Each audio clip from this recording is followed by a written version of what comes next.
এরপর আমরা মীন রাশি রিডিং করব, ঠিক আছে? জল তত্ত্বের রাশি মীন রাশির রিডিংটা করে নিচ্ছি। মীন রাশির জন্য বজরংবলীর তরফ থেকে কি মেসেজ আছে এপ্রিল মাসের জন্য দেখে নিচ্ছি। মীন রাশির জন্য এপ্রিল মাসের বজরংবলীর তরফ থেকে কি মেসেজ আছে চেক করে নিচ্ছি। এখানে যারা মীন রাশির অন্তর্গত তারা যারা ভিডিওটি দেখবেন তাদের যদি মনে হয় যে আমার দেওয়া মেসেজটি আপনার জন্য কার্যকরী অথবা আপনার সাথে মিল আপনি খুঁজে পাচ্ছেন বা কিছু কথা যেগুলো বলছি সেগুলো সামঞ্জস্য রয়েছে আপনার জীবনের সাথে, তাহলে অবশ্যই সেই এনার্জিকে রিসিভ করবেন, বজরংবলীকে ধন্যবাদ জানাবেন। এবং যদি মনে হচ্ছে যে না এটি আমার সাথে মিলছে না, তাহলে হয়তো অন্য কোনো মীন রাশির ব্যক্তির জন্য এই মেসেজটি আপনার জন্য নয়, সেই ক্ষেত্রে আপনি এই মেসেজটিকে ডিসকার্ড করে দেবেন। মীন রাশির জন্য হনুমানজির তরফ থেকে এপ্রিল মাসের কি রিডিং রয়েছে। আপনার জীবনে পরিবর্তন আসতে চলেছে। যে পরিবর্তনটা পজিটিভ নেগেটিভ এখনই আমি এই মুহূর্তে কিছু বলছি না, কিন্তু পরিবর্তন আসা মানেই কিন্তু আমার কাছে সেটা হচ্ছে ট্রান্সফরমেশন, ডেফিনেটলি সেটা পজিটিভ ওয়েতে। কিন্তু যখন কোনো পরিবর্তন আসে সেই পরিবর্তনটাকে আমরা হঠাৎ করে নিতে পারি না, তখন আমাদের মনে বিভিন্ন ধরনের দ্বিধা থাকে, সংশয় থাকে যে যে পরিস্থিতিতে আছি হয়তো সেই পরিস্থিতিটা ভালো নয়, ঠিক নয়, কিন্তু হঠাৎ করে অন্য একটি পরিস্থিতির সম্মুখীন হয়ে গেলে আদৌ সেটা ভালো হবে কি হবে না, আদৌ এটা উচিত হবে কি হবে না, আবার কোনো ঝুটঝামেলায় পড়বো না তো, আবার অন্ধকারে তলিয়ে যাব না তো, আবার অতল গভীরে চলে যাব না তো, এই ধরনের প্রশ্ন মনের মধ্যে আসতে পারে। পরিবর্তন যদি আসছে, ট্রান্সফরমেশন যদি আসছে, সেটাকে এমব্রেস করুন। যে চেঞ্জটা আসছে সেটাকে এমব্রেস করুন, সেটা আপনার জন্য ভালো হতে চলেছে, সেটা আপনাকে গ্রোথের দিকে নিয়ে যাবে, নতুন অভিজ্ঞতার সম্মুখীন হবেন এবং নিজেকে ওপেন রাখুন। নিজের হার্ট চাকরাকে ওপেন করা ভীষণভাবে প্রয়োজন। নিজের হার্ট চাকরাকে ওপেন রাখুন যে সমস্ত নতুন অভিজ্ঞতার শিকার আপনি হবেন এবং হতে চলেছেন, এবং ডেফিনেটলি এটা আপনার লাইফে আপনার পার্সোনাল ইভ্যালিউশন করবে। তার মানে কি যে আপনার সোল ট্রান্সফরমেশন হবে, আপনার ভালোটাই হবে। আপনি এখন ব্যক্তিগত দিক থেকে যতটুকু যা কিছু আছেন তার ইভ্যালিউশন হবে, আরও আপনি আপনার যে ফ্রিকোয়েন্সি সেটা বাড়বে, ঠিক আছে? মানে হায়ার ডাইমেনশনের দিকে যাবেন, মানে ভালোই হবে আপনার লাইফে, ঠিক আছে? আরও বেশি নেচারের সাথে অ্যাডাপ্ট করতে পারবেন, ইভলিউশন হবে,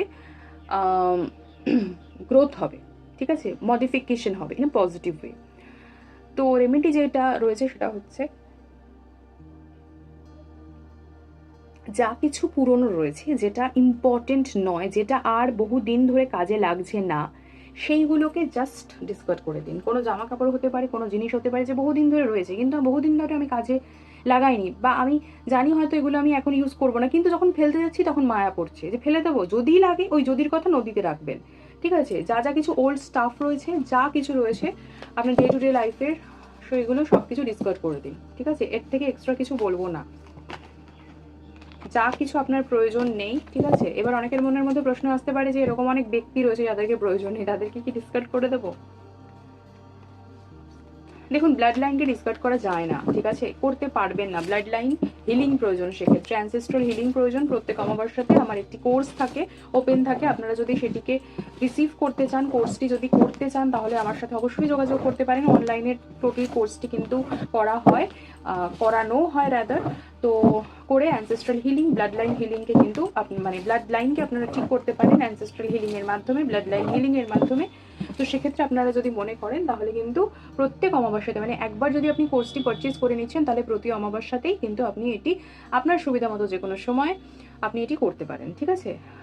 তো তার মানে এমন নয় যে সবসময় কোর্সটি পারচেজ করতে হবে একবারই, কিন্তু কোর্সটি পারচেজ করতে হবে সারা জীবনে একবার, ঠিক আছে? যাই হোক, তো এবং সেটা মানে যত সামান্য এনার্জি এক্সচেঞ্জে, যত সামান্য টাকাতে, ঠিক আছে? আচ্ছা, তো যেটা বললাম যে এখন আমি কার জন্য রিডিং করব, মীন রাশির জন্য রিডিং বলে দিলাম, ঠিক আছে? তো এখন আমি সিংহ রাশির রিডিংয়ে চলে যাচ্ছি। লিও সিংহ রাশির রিডিং করবো। তো বজরংবলীর তরফ থেকে এপ্রিল মাসের জন্য কি মেসেজ আছে চেক করে নিচ্ছি সিংহ রাশির জন্য।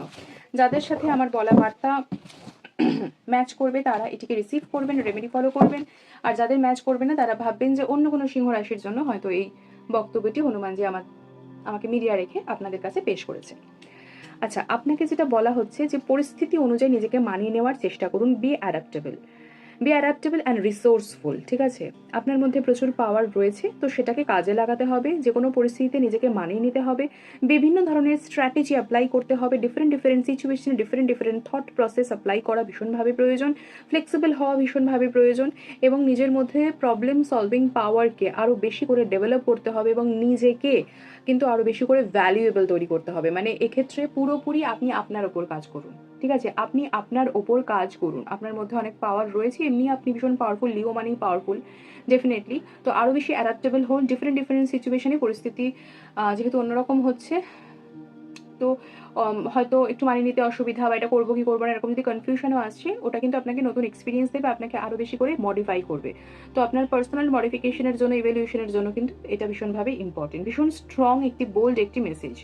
আর আপনার জন্য মোস্ট পাওয়ারফুল রেমেডি হচ্ছে বজরং বান পাঠ করুন, এটি আপনাকে আরও বেশি এম্পাওয়ার করবে, ঠিক আছে? সিংহ রাশির জন্য খুব সুন্দর একটি মেসেজ কিন্তু চ্যানেলাইজ হয়েছে, ভীষণ সুন্দর মেসেজ। আচ্ছা চলুন এবার মকর রাশির জন্য ক্যাপ্রিকর্নের জন্য আমরা মেসেজ চেক করে নিচ্ছি।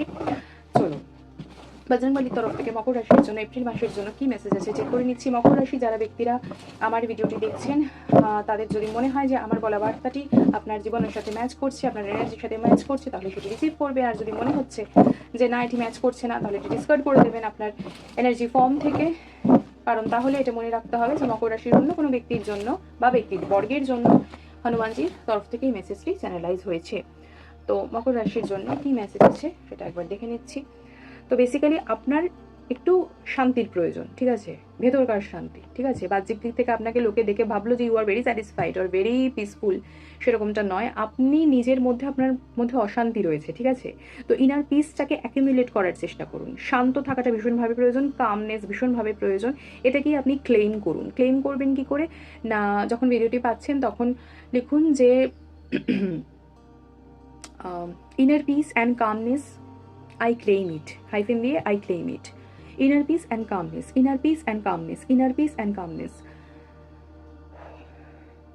এটাই আপনি চাইছেন আপনার লাইফে, এবং এটি হলেই আপনি যা যা চাইছেন সেটা হবে, ঠিক আছে? তো এটা হচ্ছে আপনার রেমেডির মানে একটা সোর্স, এটা ইম্পর্টেন্ট।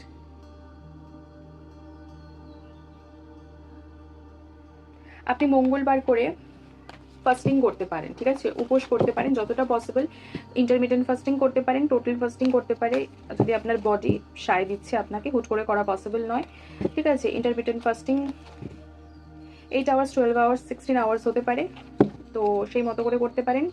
যদি একেবারেই না পাচ্ছেন, বাবা এটা একটু অন্য ফ্রিকোয়েন্সি, আপনারা করুন, ঠিক আছে? আপনারা করুন, আপনাদের বডিতে অনেক টক্সিসিটি জমে আছে, ডিটক্সিফিকেশনেরও প্রয়োজন রয়েছে। তো যাদের রিডিং করলাম তারা অবশ্যই মঙ্গলবার করে উপোস করুন, যদি না পারছেন তাহলে অবশ্যই কিন্তু ভেজ ডায়েট ফলো করুন, ঠিক আছে? অন্তত মঙ্গলবারটা, যদি প্রতিদিন না পারছেন তো, ঠিক আছে? তাহলে অ্যালকালাইন এর এফেক্টটা বাড়বে, ঠিক আছে? অ্যাসিডিক নেচারটা কমবে, বডি ডিটক্সিফাই হবে, ঠিক আছে? চলুন আচ্ছা এবার আমরা কুম্ভ রাশির মেসেজ চেক করে নিচ্ছি। কুম্ভ রাশির মেসেজ চেক করে নিচ্ছি। কুম্ভ রাশির যাদের এই মেসেজটি দেব তাদের জন্য হনুমানজি কি সন্দেশ, কি বার্তা পৌঁছাচ্ছে, যাদের সাথে ম্যাচ করবে আমার বলা রিডিং তারা এনার্জিটি নেবেন, রেমেডি ইউজ করবেন। আর যাদের সাথে ম্যাচ করছেন না, অন্য কোনো কুম্ভ রাশির ব্যক্তি বা ব্যক্তিবর্গের এই রিডিংটি হতে পারে, সেটি মাথায় রাখবেন, রেখে ডিসকার্ড করে দেবেন। আচ্ছা, আপনি হনুমানজির নামে লাল রঙের কোনো আইটেম ডোনেট করতে পারেন। এর আগে আমি একটা মেসেজ চ্যানেলাইজ করলাম, তার সাথে এটা সিমিলার হলো, মানে অনেকগুলো আমি মেসেজ চ্যানেলাইজ করেছি, তার সাথে ওই মানে একটা কার্ড এই 12টা রাশির মধ্যে দুবার এলো এই একটা কার্ড। যাই হোক, তো আপনার মনের মধ্যে যদি সংশয় দ্বিধা থাকছে যে আমি পাওয়ারফুল কিনা, বা আদৌ আমার বেঁচে থেকে কিছু লাভ আছে কিনা, বা আমি পারপাসলেস হয়ে যাচ্ছি, এবার আমি কি করব, যদি ডিপ্রেশন চলে আসছে, তাহলে ডেফিনেটলি বলবো যে এসব হচ্ছে তাৎক্ষণিক বিষয়, ঠিক আছে? সব সমস্যার সমাধান হবে, আপনি নিশ্চয়ই জয়লাভ করবেন, ঠিক আছে? আপনি যে পথে আছেন একদম ঠিক পথে আছেন, আপনি সেই পথেই থাকুন, ফোকাস থাকুন, কমিটেড থাকুন, আপনার এফোর্টসগুলো কিন্তু একটা টাইমে ডেফিনেটলি কিন্তু অ্যাকনলেজড হবেই হবে, ঠিক আছে?